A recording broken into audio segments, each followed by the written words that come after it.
Welcome to Men Are the Prize, the podcast. I'm Harvey. I'm your host. How are you? How's the week? How's life? How's your soul, your sanity? How's family? How's everything around you? You feeling good? Are you feeling not so good? It's okay.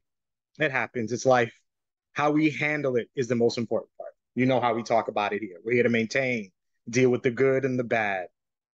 Another great guest, and I'll get into how I know this man and how I'm going to know more about him and how you're probably going to hear more about him and other people that I'm associated with.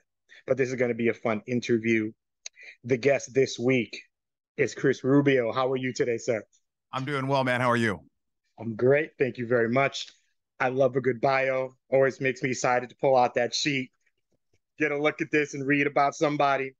President of Rubio Long Snapping, where I've had over 1,000 long snappers go to college and the NFL. One of the founders of the Patrick Mannelly Award for top college long snapper in the country. I have been featured in the New York Times, the Wall Street Journal, the Los Angeles Times, NFL Films, Deadspin, the Washington Post, and Sports Illustrated. Before that, he was a sixth grade history teacher in the Los Angeles area. I was asked to do the Rubio Method since I have an uncanny ability to get people to learn something without them realizing they are learning something, and I am loving. The Rubio Method is a lighthearted and funny show on men's health, men's mental health, and the journey it takes us on. I like that.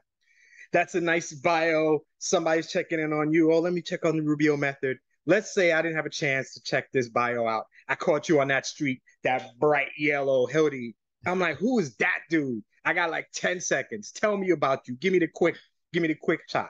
Who are you? We just met each other. First 10 seconds, I would say, how's it going, man? I'm Rubio. Chris Rubio. Just call me Rubio. Even my wife calls me Rubio. No one calls me Chris. So if you call me Chris, I'm not even going to respond. So I'll come out as rude.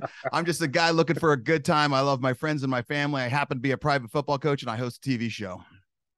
Sounds good. Sounds like life is active and busy for you, which is Very, always very good. active. That's what's up. That's what's up. Okay. Quick bit of information I get to everybody listening here.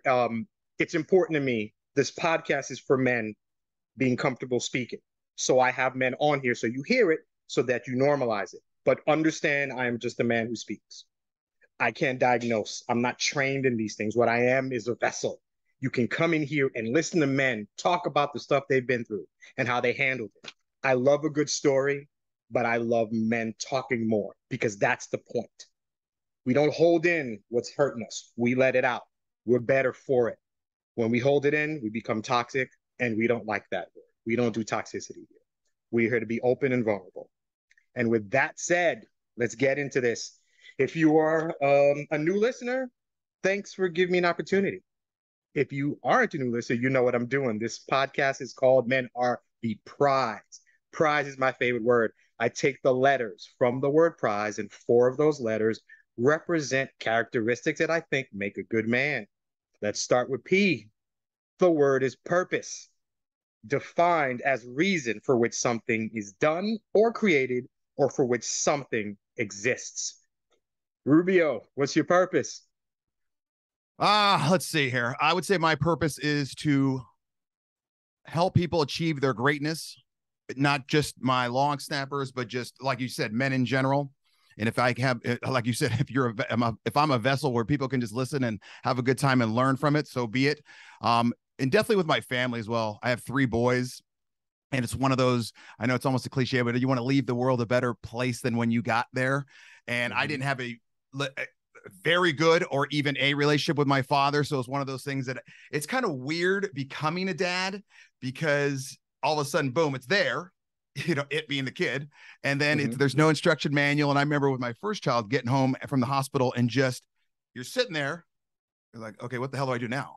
And it's so weird to think, okay, you're literally in control of this thing, this kid, and you have to kind of go and make it better than you had it, make it better than you are, better than you were, in order to make other people better along the way as well. You always want to leave something more to your family, to your friends. And that's what I try to do with my business. And that's what I try to do with my my family as well. So my purpose would just probably be getting people to be better no matter what they're doing. And if they're around me having a good time and I'm cracking jokes and telling stories and being funny, okay, so that I'm going to leave them in a better place.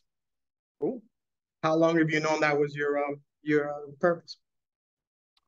Good question. I would say this is going to be weird. I would almost say since about third grade, just because I remember in third grade, I was in Mr. Nash's class. He was my third grade teacher at Badillo Elementary School out in LA. And I remember he was teaching something. This was a good teacher too. He was teaching something to a kid that I had next to me. God, I remember his name too. It was Damian Bushnell. I don't know how the hell I just remember that. But I remember him teaching him something. And I remember sitting back. I was sitting in the back left corner thinking, I could teach him better than this right now. He's not conveying the message correctly. And I remember right then is when I knew I was going to be a teacher. So I was about 8 years old. And I remember thinking to myself, I'm going to be a teacher when I grow up. And so I actually did become a sixth grade history teacher, branched off of that, started teaching people the art of long snapping in football. And now I'm basically teaching about men's mental health and just kind of communicating and going through life. So it's been a long, long time. Do you have that one teacher? Everybody has that teacher that maybe they truly enjoyed learning in a positive light. Sounds like the teacher you just mentioned probably wasn't the best.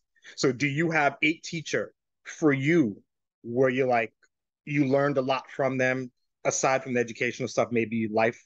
Do you have that one person? I don't, but here's the reason why. I like to pick and choose things off of bad and good. So I have a lot of teachers that were bad. Mr. Nash was actually a pretty decent teacher. That was just one bad part that he had. So I think he's passed away at this point, but Mr. Nash is solid. But it was one of those things where I would look at bad teachers and then think to myself, he's doing this wrong. She's doing this incorrectly. They're doing this wrong. But then so I'd put it into like, I'm going to build this perfect teacher. So we're not going to get any of that crap in there. And then I would look to the good teachers and go, man, I love the way this dude did this, or I love the way she did that. And then I would try to mold it into one. So, I had Mr. Schlitt, Mr. Queen, a lot of male teachers. Who did I have? Mr. Lopez, Mr. Stefanik was one of my favorite teachers. So I always try to look, and I do the same thing with everything. You can have your bad parts, but I'm always going to kind of look at the good parts. But also, if you have a good part, I'm going to look at the bad part as well, so I can kind of keep you in the middle ground, because no one's perfect, and no one's the best, and no one's the worst. I mean, if you are, it's kind of amazing at that point. So I would say not to just one, but yes to many. Okay, that's good. That's good. I want to go back because you were talking about becoming a father, and that's something that I think the majority of the listeners can kind of relate to. Mm-hmm. When you watch, I mean, were you in the room when your kid came to the world? Were you there? Yeah. I was in the room, and it's one of those things that I always tell guys, probably it's good to be in the room. I don't know if you need to be on the southern region, but it's one of those things that I always say, if dudes had to have kids, there'd be like 4 kids on the planet. Everyone would have dogs, because I saw what they go through, and I'm like, oh, hell no, this is not happening. Like, no, there's not even a chance, man. And so I always say, if dudes had to have kids, there'd be like 5. There'd be like 5 kids. We wouldn't be able to keep the. Oh, no, hell no. I'd be like, no, I'm not doing that. And then once you do it once, that's the worst thing, is like, once you do it once, then people go back and do it again. I'm like, what are you thinking? That can't be good. You see your first kid come into the world. It's cliche. You see this kid come into the world. Oh my God, immediately I love this child, blah, blah, blah.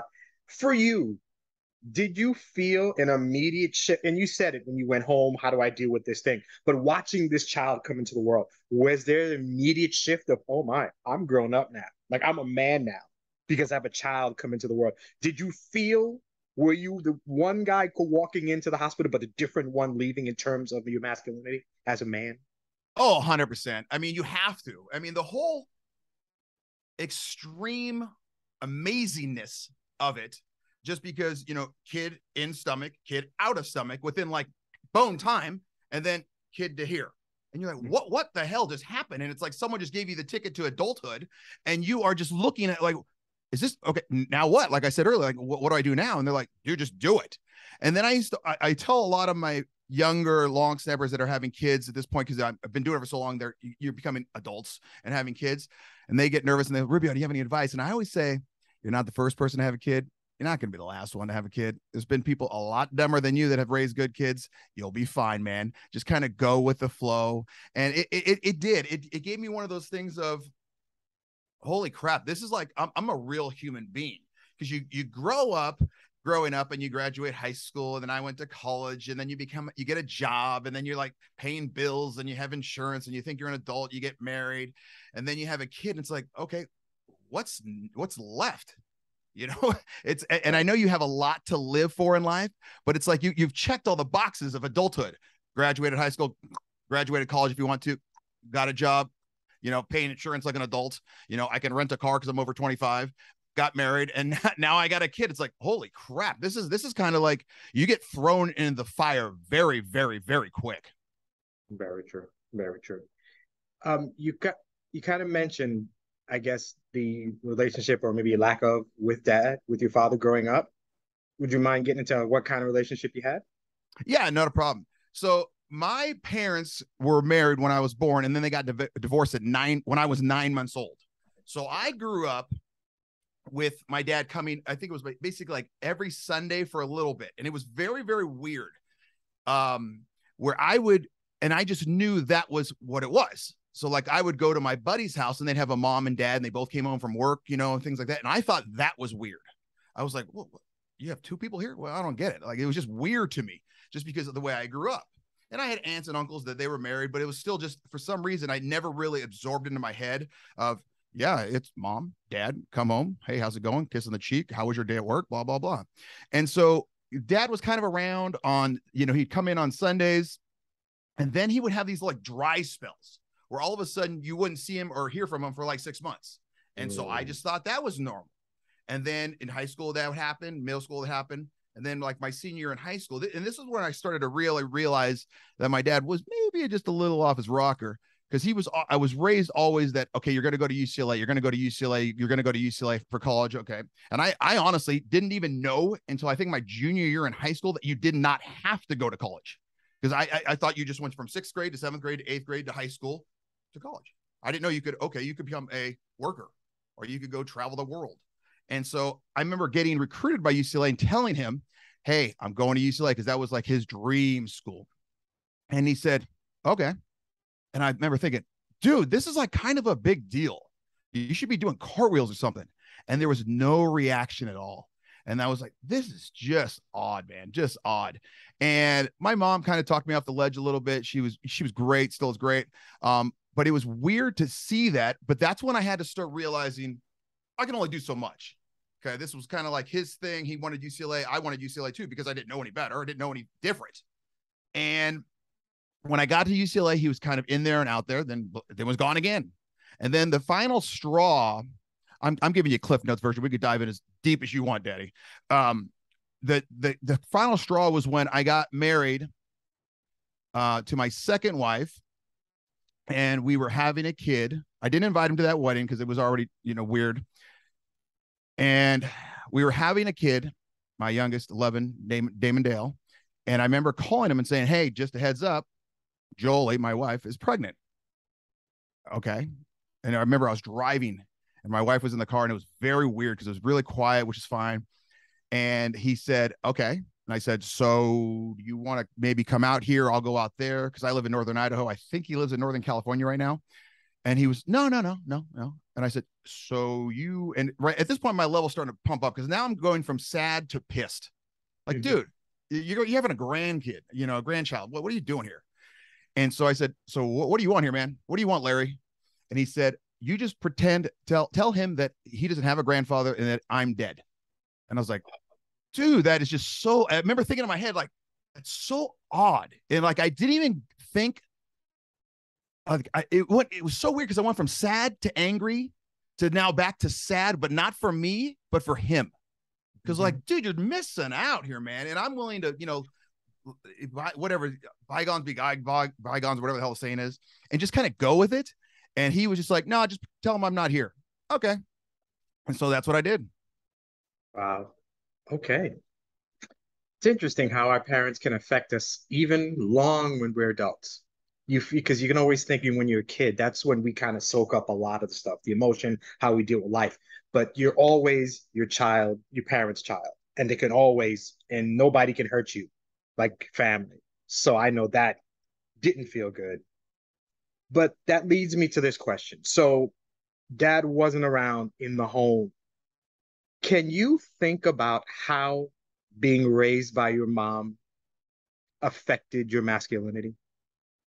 Oh, 100%. It was one of those that it was different, but I always had male figures that could drive me and that almost put the fear in me. And I think that's what a lot of young boys slash men need, is that they obviously need a male figure. We got that. That's an established fact. There's no arguing on that. If you want to argue, we can argue it all day long. I don't care.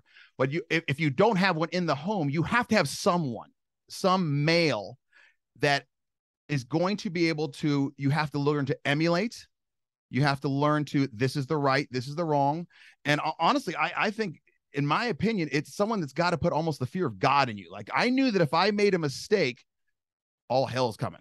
And there's certain men that were going to do that, because I remember at certain points becoming bigger and stronger and more powerful than my mom, and thinking to myself, well, she can't control me anymore, but there's always someone that you look at, well, that dude can. And, I'm going to get my ass handed to me if I mess up. Okay, I hear you. The next letter in the word prize is R. The word is resilience, defined as the capacity to recover quickly from difficulties, toughness. Can you think of a situation, something that happened in your life, wherever, whenever, where you discovered you had resilience that you didn't know you had?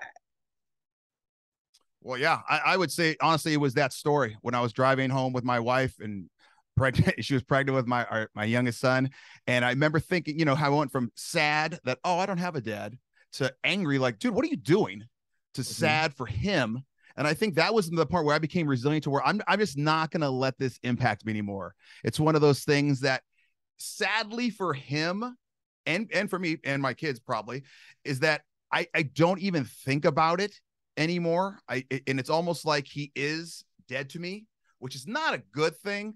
And I'm probably some psychologist probably licking their chops on it, but it's one of those things where I just look and I'm like, I honestly forget that I have a dad, and I honestly don't even know if he's still around or anything like that.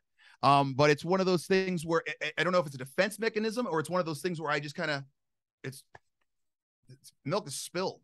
There's nothing more that I can do. It's out of my control, and it's something that I've tried my best to make work.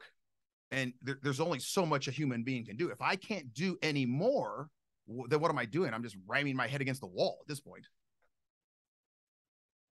From that experience, what have you taken specifically for you as a dad? How does the dad you had affect the dad that you are now? I try to do exactly the opposite. I try to be for my kids at all times, no matter what the situation. Number one, and obviously no one's perfect. I could do better. And it's not exactly easy. I have one son who plays football at Cal Poly San Luis Obispo, and then I have one that plays at WSU, Washington State, which is about 30 miles north of me. And then I have one that's an 11-year-old who's just an 11-year-old having a good time. So it's one of those, you can't be there for all three of them at the same time. It's just impossible. But you try to be there as much as you can. And with technology, it's obviously a lot easier than it would have been back in the day with FaceTime and texting and calls and all that good stuff. So I'm in communication with all three of them literally daily. Some even more than that, hourly, depending on the football season and stuff like that. But it's one of those where I always think to myself, if I was going to build a dad, how would I do it? And I think, okay, I got to be stern, because kids need that. They need someone who's going to, okay, I'll give you that look where it's all hell's coming, and I'm coming with it. But I'll also be the touchy feely, huggable, come here. It's one of those, you skinned your knee, come here. Let me put a Band-Aid on it. Let me kiss it. That's good. Now go. You're fine. And I get in trouble with that a lot, because I'm such a bottom line guy on my show, The Rubio Method. The last segment's called The Bottom Line, because I get in trouble with it all the time from my wife, because she always says, you need to have a little bit more fluff. And I'm like, I can't. It's over. Let's done. Okay. You skinned your knee, kiss it. You all right, Damon? Yeah, good. Here, go. I don't want to hear it. You're fine. And that's the fine line that I'm still trying to work on, of being a little bit more, let's say, sensitive. Is that the word I'm looking for? To emotions, and being a little bit more patient.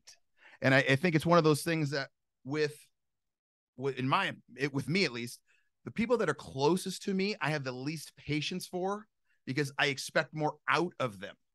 It's like, dude, how are you not getting this? Like, I don't understand.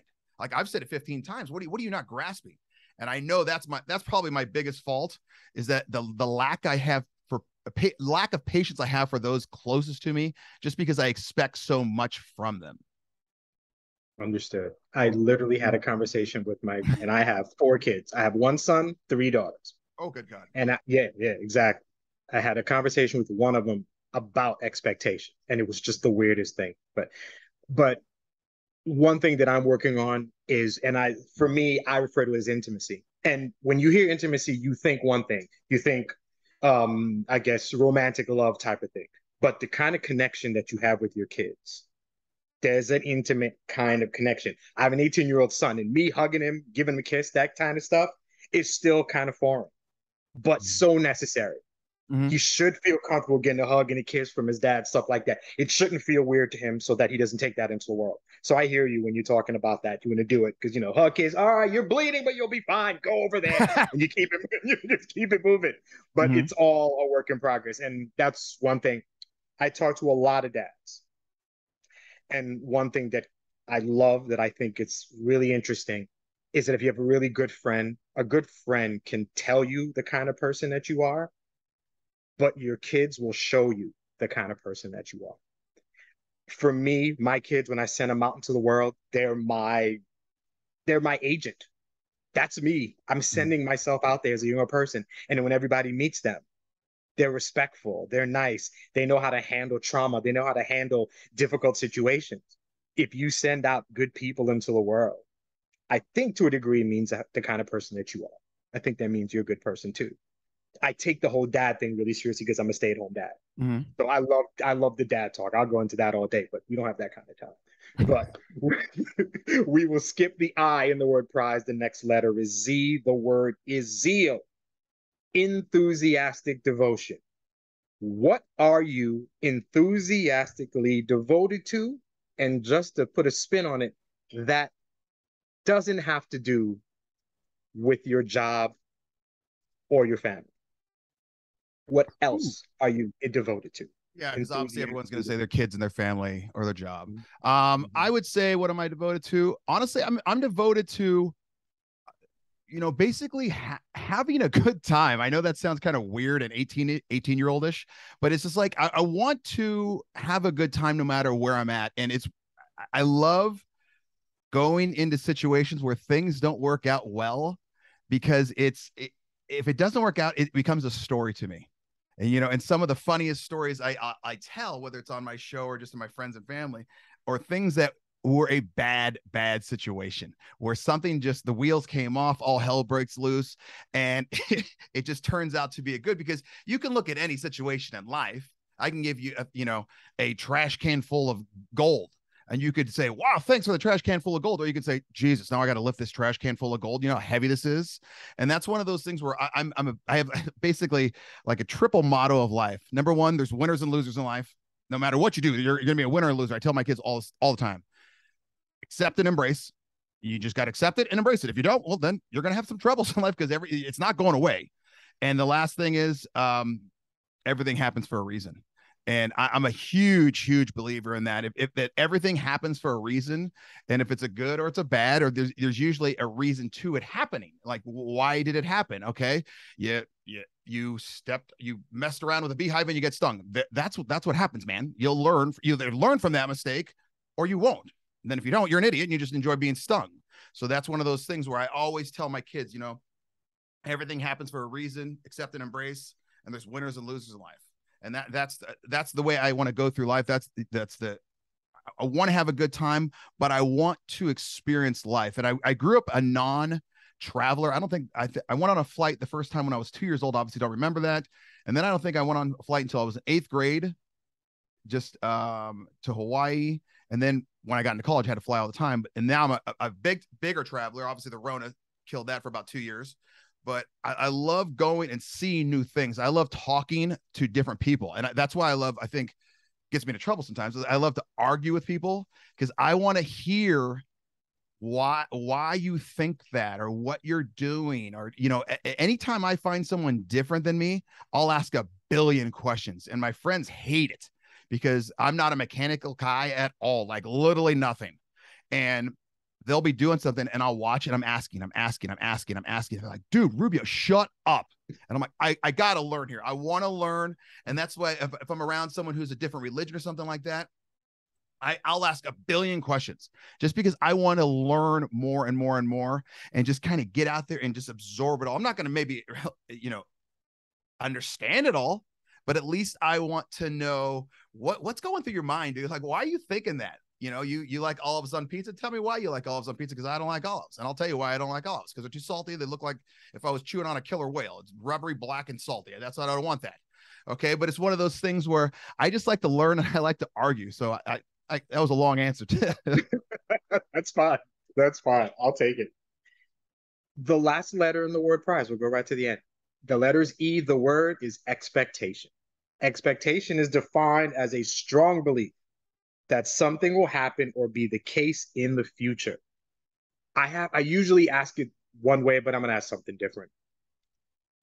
What do you expect from your show in the next year and in the next 5 years? Where's your show going to be? Is it going to be different? Is it going to be the same? Are there things you want to do that you aren't doing now? Talk about where you plan on being with your show. Well, and you're on it as well. When I was asked to get on the NGBN.TV network, it was one of those things. Okay, we're going to kind of go with it. I want you to talk. You have the ability to talk. You can tell a good story. You can get people to learn without realizing they're learning. I want to kind of focus it on men's health. And I didn't know this at the time, but I was the first one. And I was kind of like the beta test, like, hey, let's just have Rubio started. He'll talk and he'd go. And we're on episode 15 now. And the first episode to the 15th episode, 6 months later, they're completely different. I mean, they're still kind of the same format, but it's becoming a little bit different. Just like in anything in life, you're going to adjust. So I see it growing. I see it becoming more than a bi-weekly thing. So more instead of every 2 weeks, maybe a little bit more, maybe weekly, maybe daily, who knows? And just being able to communicate with more people. And that's what I really want is I want to the world. And I think this is really, really lacking in the world right now. I want to be able to have conversations that I do not agree with and people to see it. And then people to understand that we're not going to kill each other. Okay. So I can lean one way, you can lean the other. We can argue, but at the end, high five, knuckles, hug, do what you got to do. And we're okay. You could think I'm an ass. I could think you're an ass, but that's okay. The world needs asses too. And it's just one of those things that just because I believe one way and you believe the other, doesn't mean that I'm right or you're wrong or you're right and I'm wrong. It's okay to have different opinions. So I see the show growing and getting on more to that angle of people learning. And like you talked about at the beginning, being able to speak, just being able to speak, and not only to speak your opinion, but also to hear another opinion. And that's where dudes get so wrong, is that they grew up where you can't speak, you can't cry, you can't do this, you can't do that. Why not? Why? There's not a rule. Okay. Everyone's different. And I think everyone needs to realize that being different is okay. As long as you can explain it, you're not hurting anyone, killing puppies or doing something like that. He's just like, why not? Just be a little different, but just explain yourself and learn how to have a conversation with someone that you do not agree with. I like that. I've always liked that ideology. As a Black man, though, there's limits to that. I can disagree with you on your political stance. Fine. You could be a socialist. I could be a communist, whatever. Marxist, you could be whatever. There's beliefs, and then there's beliefs that affect me on a life level. There are things that happen to me where I can get hurt, and somebody will believe that that's okay. That's not, to me, that's not an argument. That's a discussion. And we can believe different things, but there's certain things that what you believe is wrong. the way that it's being treated, it's a human rights thing. Stuff like that is wrong. I will have discussions with people all the time. Me and my wife, we don't really agree that much politically. So my wife doesn't agree with some of the stuff. And I find that interesting. But there's just some ish that happens that kind of is highlighted these days that isn't politics that we call politics. Mm-hmm. And I like conversations like that, but it gets to a limit where you're saying something that happens to me, but that's just my opinion. Mm-hmm. But my thought on that would be, I agree with you, but Mm-hmm. I would also think to myself, there's always going to be an asshole. There's always going to be that person. So why not? And that's why the whole free speech thing, I love free speech. Talk all you want. And the dumber you are, the more I want you to talk, because then I can show my kids, that's an idiot. See how this person's talking? And let me explain to you why they're an idiot. If you don't agree with me, that's fine. Here's my take on why this person's an idiot. So if you think black, yellow, brown is wrong, I'm going to tell you why I think you're incorrect. And if they're going to tell me, well, this is why I am correct, I'm going to let it soak in and say, okay, you have your belief. You're an idiot. And that's fine. I just know that you're a person that I don't associate with. So believe all you want. I don't give two craps. I just know for future reference, you're an ass. And I don't have to talk to you anymore because you believe X, Y, Z. And I don't. But that's fine. Keep talking. You just make yourself look like a bigger ass. So that it's one of those things that I'm just not a big. I want people to talk more. I honestly do. And I want people to talk more and voice their opinions, because then that opens up my eyes to, dude, I like this guy. I like this girl. I can hang out with this person. I want to have some drinks with him. I want to break bread. Or I can see this person. This dude's just a moron. Like they're literally someone that I can't even talk to because they're just too dumb for me to even speak to, because it's lower in my brain part, because they can't even grasp the concepts that I'm talking about. I can tell them the sky is blue all day long and they're looking up and looks red to me. You're an idiot. I don't have time for you. I move past you. I go to talk to Harvey. I hear you. I hear you. I make it a conscious effort when I talk to my kids to have conversations with them. As parents, sometimes we just do this, go do this. But they're sick of my voice. Because I talk, I have conversations. Yeah. Sometimes it doesn't lead to anything, but sometimes for me, the conversation is really the point.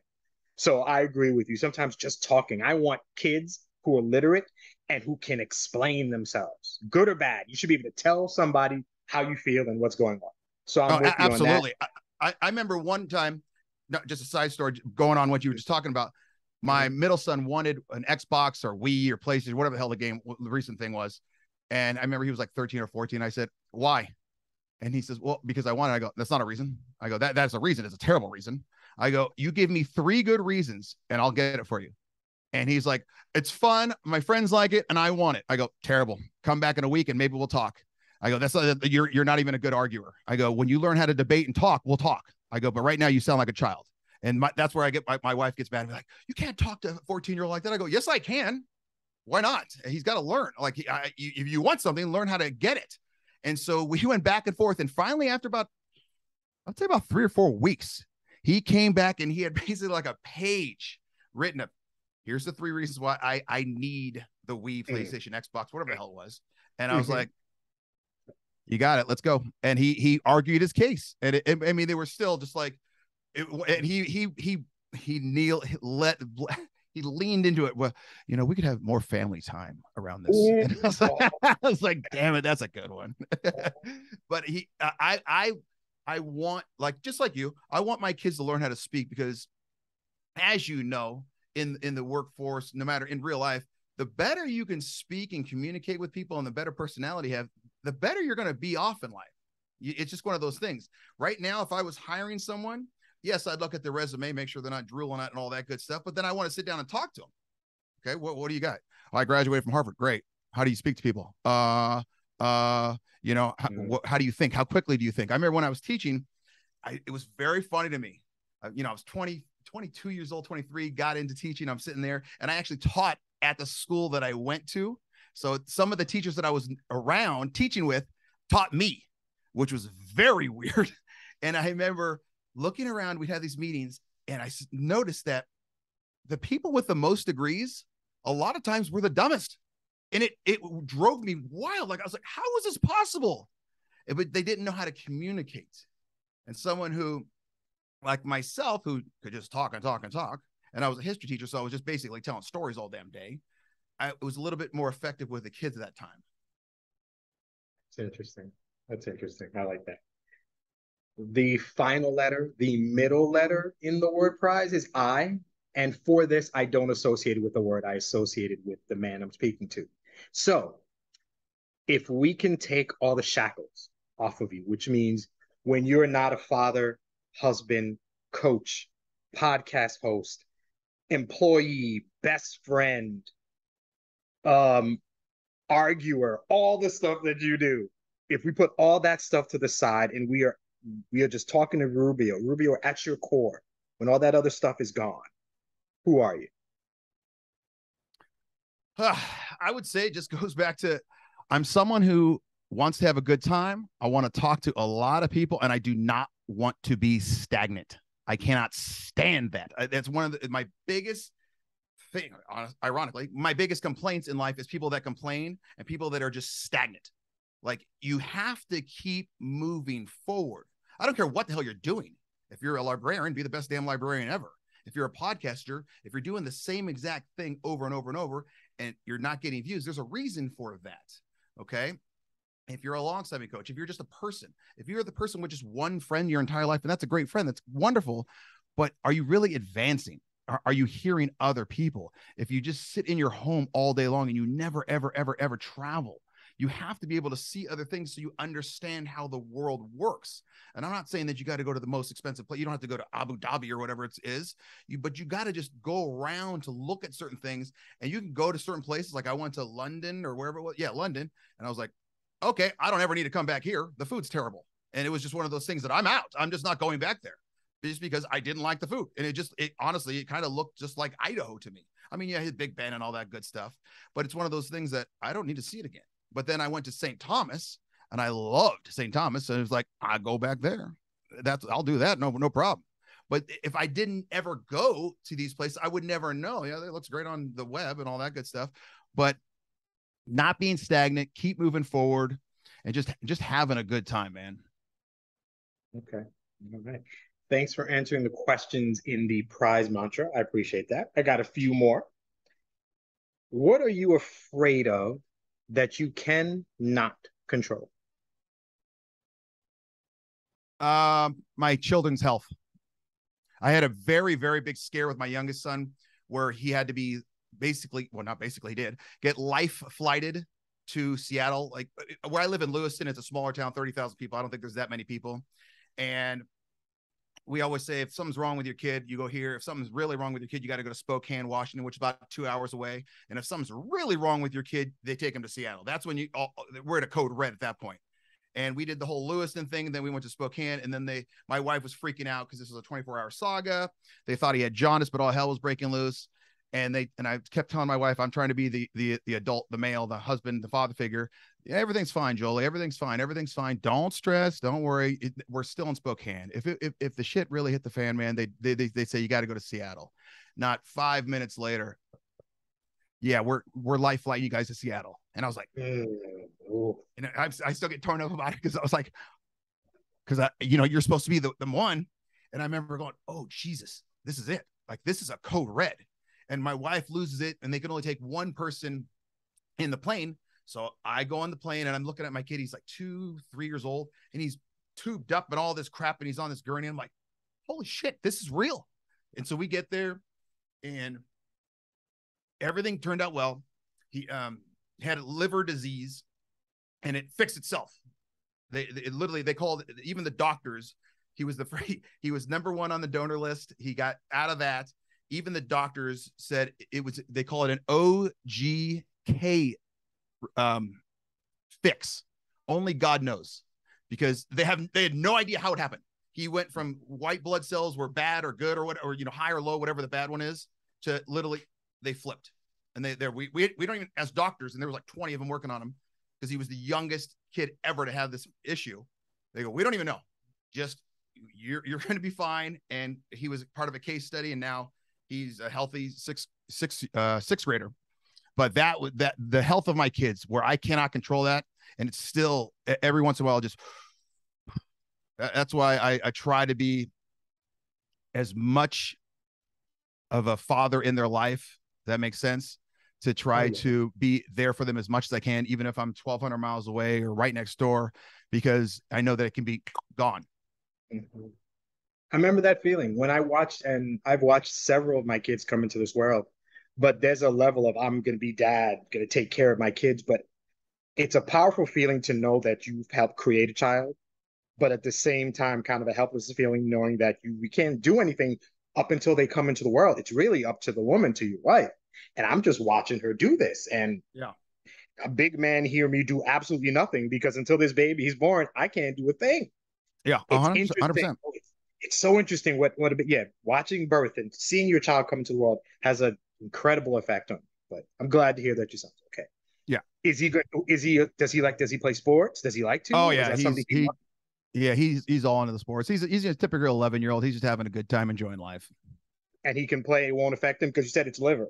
Is he going to be able to Yeah, do no, everything? it's his liver was going. He was going to get a transplant. We were literally 4 hours from it happening, and then they had to Okay. do one more blood test, and then all of a sudden the numbers didn't go worse. They were always jumping worse, worse, worse. Then all of a sudden they stayed at whatever number it was. I can't remember. And they're like, okay, this is not good news, but it's not bad news. We just kind of wait a little bit, and then another I think an hour they did another one, and it went down. And I was like, still just, we're not out of the clear yet. And then we had to stay, I think it was a month and a half or something in Seattle.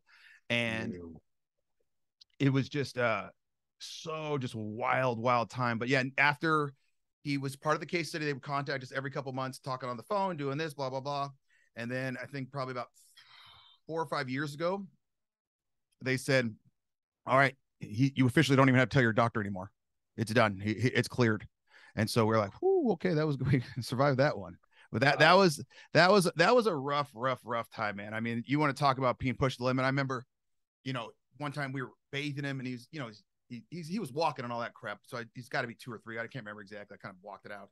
But I remember bathing him, and he was just all poked and prodded up, and I just lost it in the hospital. And my wife was like, "What are you doing?" And I was like, "This is it. Like, this is what's gonna happen for the rest of his life." And I had to take the whole man cape off and just be vulnerable, as they say. But it was good. It's one of those things, like the bad created the good. So I always talk about, how, like, yeah, everything happened for a reason, but now we're happy about it. It's a great story. We've talked to other people about it. It made us better, him better. I don't want to say I appreciate him more, but it's one of those things. You look at him every day and you just, all right, dude, you're here. Let's go. I hear you. Oh yeah, I appreciate it's a good word. You look at your child and like, there's a possibility I may not be seeing you. So, you give them that extra hug because you Oh, absolutely. appreciate how fleeting life can really be.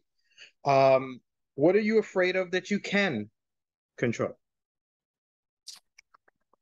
Uh, I would be afraid of, I think, like I said, being complacent, being stagnant. I would be afraid of not progressing. Like, if I'm doing the exact same thing at the exact same level that I'm doing right now, that would be a problem for me. I don't want to be that guy. If I look back in 5 years from now and come back and like, okay, you're doing the exact same thing with the same amount of views, the same amount of instructors, the same amount of speaking gigs, that would bother me. Like, why have I not kept growing? Why have I not advanced? So that would be something that I can control, and it's one of those things, just get off your ass and do it. But making sure that I don't become complacent, stagnant. Okay. Last question. So I've talked to a lot of men, and there's a few things that we men don't truly recognize. And I think one of them is value for ourselves, how we value ourselves, how important we are. And it kind of comes to when I ask them, what do you do for yourself? What do you do? That's not work. That's, let's just say for you, it's not the Rubio method. It's not the long snapping teaching. What do you do when life is crazy? For example, what would you have done? Your son's okay, stress of the world. You still got to take care of this family, but you're sitting here, you're watching your son. He's going through all this crap, stress. Your wife is freaking out. And usually you'd be the one to be the strong one, but you can't. And it's all this crap is going on. What do you do for you? For you. to relieve the stress for a while? How do you self-soothe? What does Chris do to make himself feel better for an hour before he has to go back into the world because stress is crazy? It's a good question. And honestly, I don't know if I have the answer. And I think that's one of the things that has made me successful, but also hindered me a little bit, is that I don't know how to turn off my mind a lot of times. So like say I'm in St. Thomas with my wife and we're on the beach relaxing. Very hard for me to do that. Just to sit down, toes in the sand, drink in my hand, doing whatever, and just, boom, just turn it off. Very, very hard for me to do that. So I think that would be one where I've even tried to read books on it. Like, dude, how do you relax? How do you chill? Because I'm one of those guys that when I wake up, I'm like this and I'm already moving. I'm thinking about 12 things that I need to do or can do. And I'm also one of those guys that if I'm doing one thing, I cannot be thinking about another or doing another as well. So if I'm working, I got to be listening to a podcast, or if I'm watching a podcast, I've got to be making lunch or something like that. And I think that's probably the thing that I need to work on the most. And sort of the answer to your question, probably I don't know, and that's not a good thing. Yeah. I probably should lean into it a little bit more, but it'd be one of those where I like to, if I could do more, probably just hang out with friends and family. I'm big on that, just relax, sit down, have a drink or two, and just tell stories. I like to see people laugh, and I like to tell stories as long as my wife's not cutting me off halfway through, because she always does that. I call her the Thunder Stealer because I'm telling this story, I'm weaving my way through it, and then all of a sudden, boom, she comes in with the punchline. I'm like, Jesus, come on! And then she'll do it incorrectly. I'm like, not only did you thunder stole, then you killed it too. You didn't even do it correctly. Oh my God! Oh no! I know. I like the answer. I have one. Taking out your wife and family. I'm going to just give you a little backdrop for this first. Men have so much to say. We don't always do it. That's why so many more men attempt suicide, because all this going on and we don't know how to get it out, and we feel hopelessness and loss and depression and all this stuff because we don't tell people what's going on. Excluding the people I mentioned, do you have a friend, a person in this world who, if you picked up the phone and called them, I did some dumb-ish, stupid, I don't know why I did it. Could you call somebody, tell them what happened? They listen to you, be like, yeah, Rubio, that was dumb. What were you doing? To give you some honest, constructive criticism. But you'd feel comfortable enough saying it to this person and know when that call is done that you released that energy safely to somebody. Do you have somebody you trust that much in the world that is not the typical people as wife, parent, family member? No, but you'll like my answer. I don't have one. I have many. I have many for different avenues of my life, where the people that are closest to me, and everyone has their acquaintances, and then you have your friends, and then you have your family, and then you have friends and family. The people that are closest to me, that are my friends, they know me. They know I'm a very, very bottom line guy. They know I'm the guy that kind of likes to poke the bear a little bit. Okay. I'm going to get start an argument just because I want to see where you're going to go with it. And so they know that I'm famous for it. Don't give me any fluff. Just the bottom line. I used to have someone that would always say, "Can I be honest with you?" And I'd say, "So what? You've been dishonest to me the entire time?" I go, "I don't have time for this. Give me." I go, "Don't give me your version. Give me the Rubio version. Just bottom line it. Yes or no." Okay. And it's one of those the closest friends to me, they know that about me, so they know exactly where I would be coming from, and so they would done. Bottom line. So I would say I have many, many, many people, and those that are closest to me know that. That's good. That's good. I've asked that question a lot, maybe towards the middle of this season and such, and a lot of men didn't have that.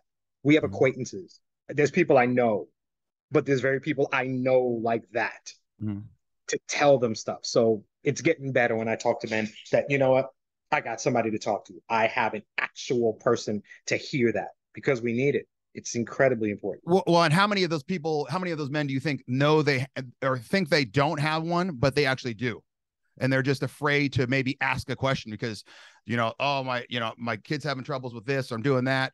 And they're afraid that they're going to either get laughed at, or, you know, it's going to be, they're going to mock you. I mean, I've had several friends where I knew they were a tougher exterior and they called with, so my kid did this. And I think, like I said, it gets me into trouble sometimes, but it does help because they wanted my opinion of he's not going to sugarcoat it. It's just, yeah, your kid made a mistake. He's an ass, but he's 14. Every kid's an ass at 14. They're going to have their hiccups. All right. So now here's the point where you either need to fix your kid or he's going to continue towards assholedom. And we don't want him to go down that cave of being an ass. Yeah. Excuse me a second. I need to write that word down. I believe you Assholedom. said But yeah, and that's one of those, and that, you know, everyone has those moments in life where you look at it and it's like, as a dad, okay, this is one of those moments where I got to take the right road or I got to take the left road and figure out if I don't do something here, he's going towards assholedom. And he's gonna go full speed that way. And once he goes towards the road of assholedom, it's hard to pull that dude back. okay.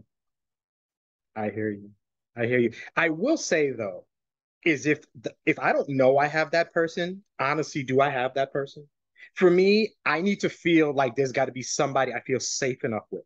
And if I don't think I have somebody I feel safe enough with to talk about it, I think literally or superficially that I don't have that person. I need to know it. I need to know that to my core that there is 100%. that person. But that's your problem. That's a thing. It's not that dude. It's not Johnny's problem. Say Johnny's your friend we're talking about. It's Right. not his problem. He could be dropping every damn hit in the book. But if you're not figuring it out, then someone's got to tell you, or if you got to figure it out of, dude, you can talk to Johnny. He doesn't give a shit about you. Like he doesn't give a shit that you have this issue. I know what you mean. Okay. Right. He's willing to listen. You just got to talk. You know, it's one of those things. So I think it's got to come back. And at some point you got to figure it out. Right. Right. Yeah. And once you do, I think when you can lift the weight off your shoulders and have a person to talk to or have something to do to make you feel better during the stressful times, you just end up being a better person in general. Oh, 100%. And it just bleeds onto other people. Definitely. And on to that, I feel like that's a good segue. By the way, thanks for answering the rest of those questions. I appreciate it. No problem. Now, you kind of mentioned something that we are part of NGBN and you were the first. So tell us about your show. Tell us about, this, how you joined the NGBN TV family. Give us what you can about it. This is a good introduction for the people hearing about it for the first time. Yeah, thank you for that. So basically, I was contacted by Ian Hill. He owns the NGBN.TV network. He's starting this basically a show about men's health and wanted me, or a network about men's health. So now I think we have, you're going to have to help me out on this, Harvey. I want to think like 9 shows. Yeah. Probably right around there. Yeah. And we're getting the good thing about the NGBN network is that not every show is the same. Your show is going to be presented one way. My show is going to be presented another way. Charles is going to be one way. Bud is going to be another way. Chris Fontana is going to be another way. Chris Bentley. Ruda is going to be out in Portugal. Doc Connor is going to be in Ireland. And so I always think of it like as a big salad. And you can mix it all up to get the NGBN network, but you can still just pick out the tomato. You can pick out this piece of lettuce. You could pick out this crouton. You could pick out, why did I say crouton like that? Crouton. Yeah. All of a sudden I went British for a second. And, and it's one of those things that you can kind of pick and choose, because some people that like my show where it's a little bit more brutal and blunt and it can be fluffy, but it's a little bit more in your face, they might not like it. And that's fine. Go talk to Ruda. You might like the way she's talking out in Portugal, or you might like the way Bud Masters is doing in Sports of Gibberish. Okay, or the Bare Essentials with Charles Wallace, where he's more boom, he's got like this, and that's okay. But the whole salad of the NGBN network is going to fulfill the men of nourishment of 40, 50, 60, 70-year-old. The world's all hell's breaking loose in your mind. You might not even realize it. And I didn't until they started talking to me about it. And I started doing research. I was like, Jesus, I'm like 47 years old. I really should start thinking about this. Is this affecting me? And I started thinking, oh yeah, it kind of does. This is one of those things where, hey, I'm getting close to retirement. My kids are, 2 of them are out of the house. What do I do? What's going on here? And then you start to think about it. You start to talk about it. And that's what my show is all about, is just talking. And I'm learning along with everyone else. I'm no expert. Trust me on this one. I got that on this at all, but I have an intro, answer some website questions that can be on anything. And then my co-host, his name is Nick Monahan. he has a minute with Monahan where he's has some mental health issues and he's gone through it, and he gives us some tips, just 1 minute. And then we have someone that we interview, and it could be anyone from the CEO of Popeye's Chicken to a neurosocio-psychologist in Ireland. And we kind of just go through them, talk to them, how their life experiences, because everyone's had ups and downs. And a lot of times it's just good to hear someone that also has been down and now is back up. And then the last segment is just the bottom line episode where, hey, here's 3 things that you should have learned without even realizing you learned them. And that's what the show is all about. We're going to have a good time. I'm going to learn along with you. So half the time I'm like, oh, that's what that means? I didn't even know that. And like, yeah, you should have known that. Okay, well, now I'm learning. I got it. You know, like I said, I just want to absorb as much crap as possible. The more I can learn, the better. And when I'm taking it in, I can start to realize I don't need to learn that as much. Boom, go over there. But that's okay. But that's the best part about the NGBN network, is that there's so many pieces to the salad. And, you know, you're going to find something you like in that salad. Agreed. I like that description. When I was talking to Ian, he referred to it as a buffet. So just the bigger version of the salad. So both buffet, talking about a bunch food. Of different, eventually the same thing, all the same thing. We have a good group of content creators talking about a lot of different things, all leading to the same journey. Maybe 9, 10 different lanes, all leading to a really well-developed man. A man who recognizes himself, value, is in a good space, understands that he's getting older, but is prepared for it. Yeah, so I exactly. think it's an amazing thing here. One of the people you spoke about, Chris Fontana, who I was lucky enough, I talked with him. We're New Yorkers. We talk about pizza. You know, we got our stuff there going on. He's got his page. It's the Go Primal Lifestyle. His story is so interesting. I can't wait to talk to him. I can't wait to get him here so I can talk to him about what's going on. But I mentioned him because if you want to get clothes that say Go Primal, 10% off, use my code, which is P.R.I.Z.E 10. You get 10% off all this stuff on GoPrimalUSA.com. So make sure you hit that man's site, listen to his podcast, listen and watch all of the product, of all the content that you will get on NGBN TV, Men's Network. Thank you so much, Rubio, for getting on here and talk with me. I really appreciate it. Hopefully we'll get to do this again. Maybe I get lucky enough to talk with you in Monahan. We'll talk about some fun stuff in life. But I feel like we are about to jump on a really fun journey. We're about to do a lot of good things for men. And you were the third person from this group that I've had. The first person, I had Ben, even before I knew about this. So I had him a while back, and he was great. And then, of course, Ian, that's the transformative one where afterwards we spoke about it, and it led to this. We have a good group of people, and I'm really glad that I'm going to get to talk to so many people. So thank you so much for your time. I really do appreciate it. Not a problem, man. Anytime. All right. Thank you to everyone who listened, who watched this podcast, whether you just started or you've been watching and supporting. Thank you for your time. This is the Men Are the Prize podcast, where your inner monologue is revealed. Have a good week.